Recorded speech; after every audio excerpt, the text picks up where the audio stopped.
Waalaikumsalam warahmatullahi wabarakatuh. Di sini saya ingin menyampaikan hasil dari kajian kami yang kemarin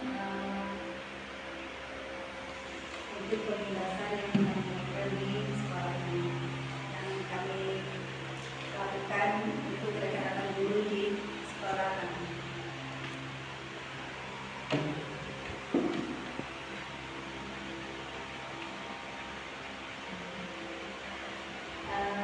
Di sini saya Bidan akan menyampaikan tentang modul 1, yaitu tentang growth mindset, yaitu pola pikir bertumbuh. Pola pikir itu adalah cara kita melihat dan berpikir yang akan kita lakukan saat melihat suatu masalah. Apa itu pembelajaran mendalam atau deep learning? Pembelajaran mendalam merupakan pendekatan yang memuliakan dengan menekankan penciptaan suasana belajar dan proses pembelajaran berkesadaran, bermakna dan menyesuaikan. Ini di kerangka kerja pembelajaran mendalam itu adalah prinsip pembelajaran mendalam. Terus kemudian melalui olah pikir, olah hati, olah rasa, dan olahraga secara holistitik dan terpadu. Selanjutnya, apakah itu olah pikir, olah hati, olah rasa, dan olahraga?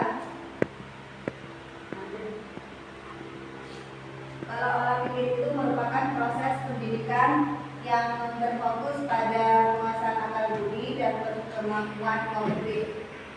Tujuannya yaitu mengasah akal budi, kemudian meningkatkan kemampuan memahami, menganalisa, dan memecahkan masalah. Jadi fokus pada intelektual.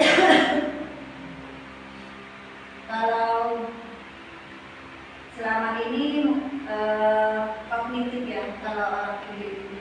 Terus kemudian ada olah hati, di mana pendidikan itu untuk mengasah kepekaan batin dan moral. Tujuannya membentuk budi pekerti, menanamkan nilai-nilai moral dan spiritual, kemudian mengembangkan dimensi emosional dan spiritual. Kalau selama ini yang kita kenal itu dalam norma agama dan moral. Kemudian olah rasa. Kalau olah rasa itu proses untuk mengembangkan empati, estetik, di mana hubungan sosial antara individu dengan masyarakat. Tujuannya kepekaan terhadap keindahan dan seni. Kemudian menghargai orang lain dan membangun hubungan antar manusia. Mendorong siswa menjadi manusia peduli, menghargai nilai-nilai kemanusiaan. Kalau selama ini kita 6 aspek itu kan ada 6, juga ada kognitif, bahasa. Olah rasa ini lebih ke nilai sosial emosional, dan kemudian seni.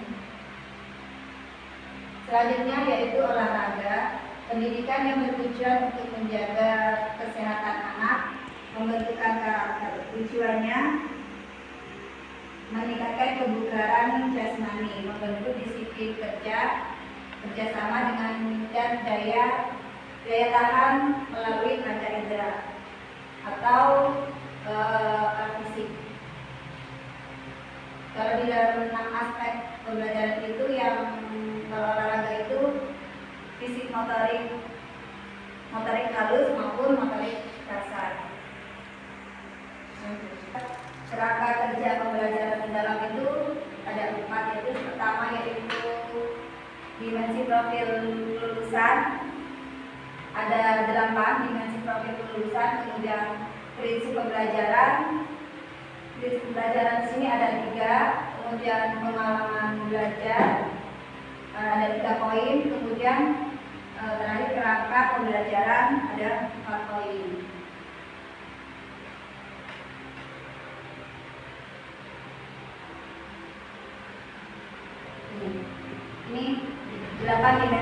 wakil kelulusan. Pertama yaitu keimanan dan ketakwaan terhadap Tuhan Yang Maha Esa. 2. Kewargaan. 3. Penalaran kritis. 4. Kreativitas. 5. Kolaborasi. Kemandirian. Kesehatan. Terus kemudian komunikasi. Untuk lebih kita cepat hafal, enak dipakai. Kelompok 8 wakil kelulusan. 1. Keimanan dan ketakwaan terhadap Tuhan Yang Maha Esa. 2. Kewargaan. 3. Penalaran kritis. 4. Kreativitas. 5. Kolaborasi. 6. Kemandirian. 7. Kesehatan. 8. Komunikasi. Hore. Selanjutnya yaitu 3 prinsip pembelajaran mendalam.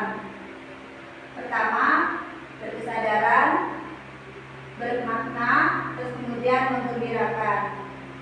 Pembelajaran mendalam ada 3 yaitu berkesadaran, bermakna, menggembirakan. Berkesadaran meaningful, bermakna. Berkesadaran itu mindful, bermakna meaningful, terus kemudian menggembirakan itu joyful. Tepuk 3 prinsip pembelajaran mendalam. Mindful, berkesadaran, bermakna, menggembirakan. Sekali lagi ya, coba lagi. 3 prinsip pembelajaran mendalam. Berkesadaran, bermakna, menggembirakan. Yang bermakna meaningful, karakteristik relevan dengan kehidupan nyata, keterkaitan dengan pengalaman sebelumnya, kemudian kebermanfaatan pengalaman belajar untuk diterapkan dalam konteks baru, keterkaitan dengan bidang ilmu, dan kemudian pembelajar sepanjang hayat. Contoh pelaksanaannya yaitu mengembangkan pembelajaran yang sesuai dengan permasalahan sehari-hari.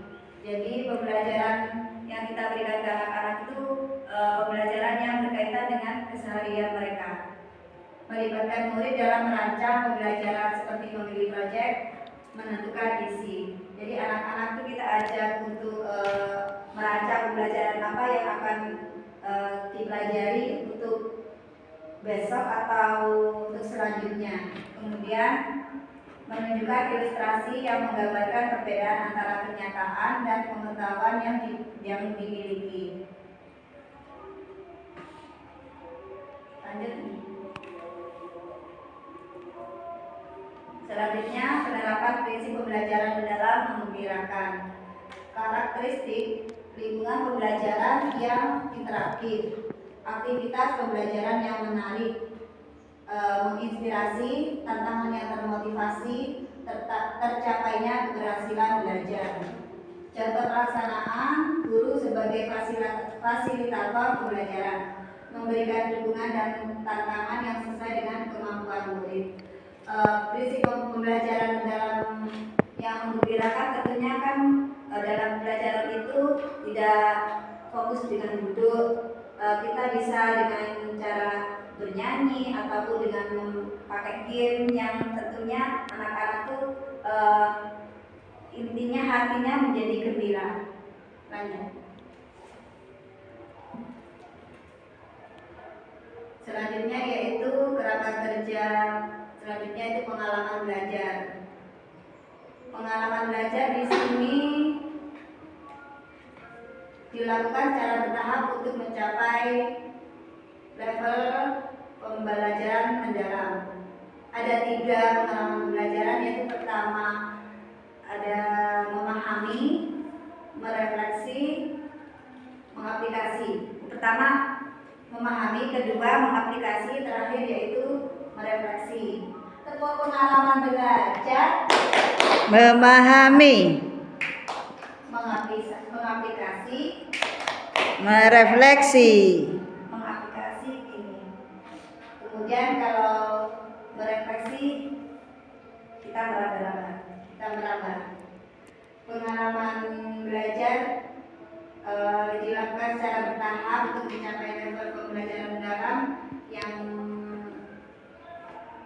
regulasi diri.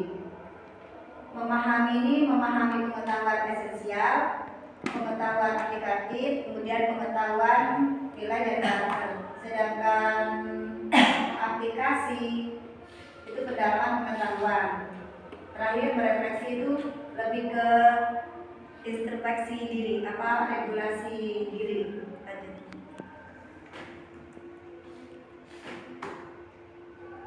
Pengalaman belajar memahami, di mana tahap awal peserta didik untuk aktif mengkonstruksi pengetahuan agar dapat memahami secara mendalam konsep atau materi dari berbagai sumber dan konteks.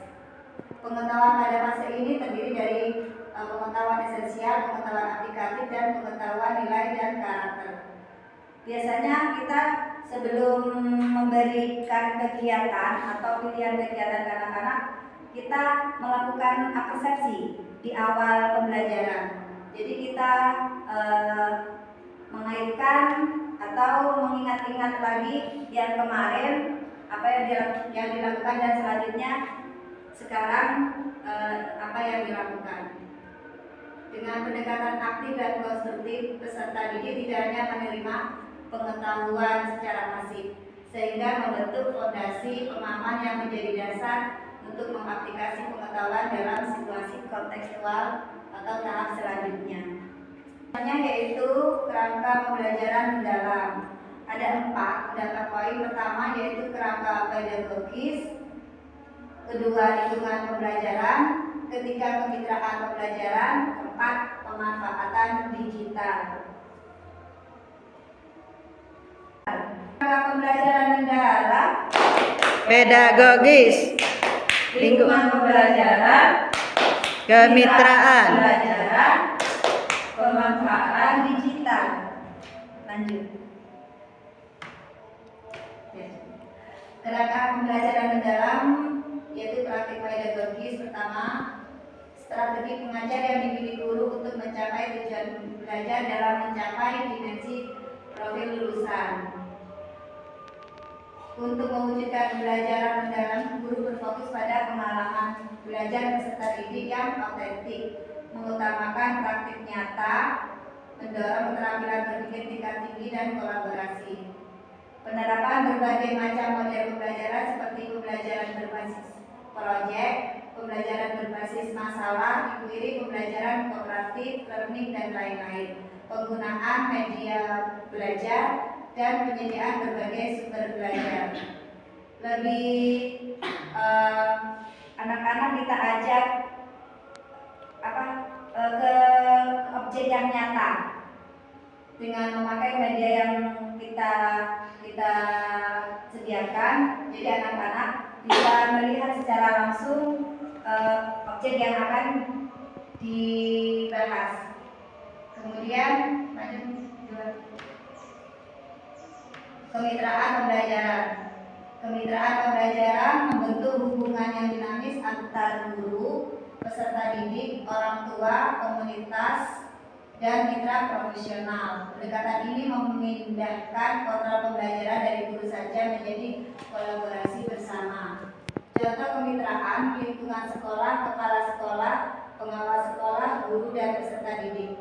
Lingkungan luar sekolah, contohnya mitra profesional, dunia usaha, dunia industri, dunia kerja, dan lain sebagainya. Masyarakat, orang tua, komunitas tokoh masyarakat, organisasi keagamaan atau budaya. Kemitraan pembelajaran, jika dengan sesama guru kita biasanya tergabung dalam kobel. Terus kemudian jika antara peserta didik dengan guru itu kolaborasi ketika di pembelajaran di kelas. Dengan orang tua ini biasanya orang tua diajak kerjasama untuk mensukseskan pembelajaran yang ada di sekolah. Dan mitra profesional, terkadang kita mendatangkan narasumber dalam peran guru sebagai aktivator, guru sebagai kolaborator, kemudian guru sebagai pengembang budaya belajar. Maksudnya guru sebagai aktivator itu guru sebagai yang menggerakkan murid, memberi semangat untuk selalu aktif dalam pembelajarannya. Kemudian guru sebagai kolaborator, di sini guru juga bekerja sama dengan wali murid, dengan sesama guru atau teman sejawat, dan kemudian mitra-mitra di luar sekolah. Yang guru sebagai pengembang budaya belajar, di sini maksudnya budaya belajar yang positif, tentunya yang guru dengan menyediakan fasilitas supaya anak-anak itu merasa nyaman dan aman ketika belajar.